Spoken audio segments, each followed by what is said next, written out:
Hi guys, welcome to our channel mister సిస్నరీ. Bigg Boss Telugu season 9 హౌస్లో టాస్కుల పర్వం కొనసాగుతుంది. ముఖ్యంగా బిగ్ బాస్ ఈ వారం వరుస పెట్టి టాస్కులు ఆడిస్తున్నారు కంటెస్టెంట్స్తో. దీనితో కంటెస్టెంట్స్ కూడా మంచి ఎంకరేజ్మెంట్గా ఉంటూ ఎంజాయ్ చేస్తూ టాస్కుల్లో అయితే పోటీ పడుతున్నారు. అయితే తాజాగా ఈ వారం జరిగిన కెప్టెన్సీ కంటెండర్స్ టాస్క్ అలాగే ముగిసింది. అలాగే కెప్టెన్సీ టాస్క్ కూడా ముగిసింది. అయితే కెప్టెన్సీ టాస్క్లో భాగంగా సంచాలకురాలుగా వ్యవహరించినటువంటి రీతు ఇమ్మాన్యుయల్కి అన్యాయం చేసింది అంటూ ప్రస్తుతం సోషల్ మీడియాలో పెద్ద ఎత్తున ఓ ప్రచారం అయితే జరుగుతుంది.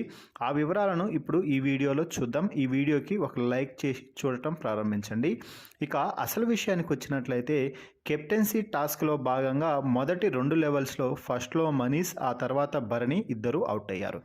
ఇక చివరి రౌండ్ అంటే final elimination round Demon Pavan, Emmanuel మధ్య అయితే ప్రారంభమైంది.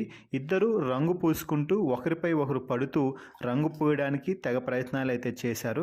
ముఖ్యంగా డిమాన్ పవన్ ఇమ్మాన్యుయల్ యొక్క టీషర్ట్ పైకి లాగుతూ కూడా రంగు పూసే ప్రయత్నం అయితే చేశారు. కానీ అక్కడ సంచాలకురాలుగా ఉన్నటువంటి రీతు టీషర్ట్ తీయకూడదు, మీరు ఆ రంగు కూడా విసిరివేయకూడదు, కేవలం టీషర్ట్పై అంటించాలి మాత్రమే అంటూ రూల్స్ అయితే పెట్టింది. కానీ రూల్స్ పెడితే అవి ఓన్లీ డీమాన్కే మాత్రమే అన్నట్టుగా ఇమ్మాన్యుయల్ ఏం చేసినా తప్పు అన్నట్టుగా ప్రొజెక్ట్ చేసేలాగా మాట్లాడుతూ ఇమ్మాన్యుయల్కి కొంచెం అన్యాయం అయితే చేసింది. ఇక చివరి టాస్క్ ముగిసిన తర్వాత కూడా ఇమ్మాన్యుయల్ టీషర్ట్ కంటే డీమాన్ పవన్ టీషర్ట్కే కొంచెం ఎక్కువ రంగు అంటింది అంటూ అక్కడ టెనెంట్స్ అందరూ కూడా వాదించారు. అయితే సంచారకురాలదే తుది నిర్ణయం కాబట్టి ఫైనల్ నిర్ణయం తీసుకునే ముందు ఇద్దరిని ఒకసారి చూసి బిగ్ బాస్ అడగగానే వెంటనే ఈ టాస్క్ గెలిచింది డీమాన్ పవన్ అంటూ అనౌన్స్ చేసింది.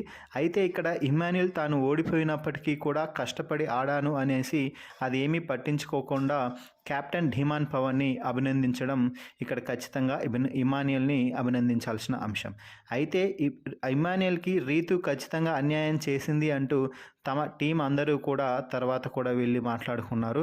రీతు కావాలనే డీమాన్ పవన్ని కెప్టెన్ చేసింది అంటూ గుసగుసలాడారు. మరి మీ అభిప్రాయం ప్రకారం ఇమ్మాన్యుయల్ బాగా ఆడాడా, డీమాన్ పవన్ బాగా ఆడాడా అనేది కామెంట్స్లో తెలపండి. అలాగే సంచారకురాలుగా రీతు తీసుకున్న నిర్ణయం సరైనది అయితే డీమాన్ పవన్ అని, తప్పు అయితే ఇమ్మాన్యుయల్ అని కామెంట్స్ రూపంలో తెలపండి. మరిన్ని బిగ్ బాస్ లైవ్ అప్డేట్స్ కోసం మన ఛానల్ని చూస్తూ ఉండండి. Please subscribe our YouTube channel mister సిసింద్రి.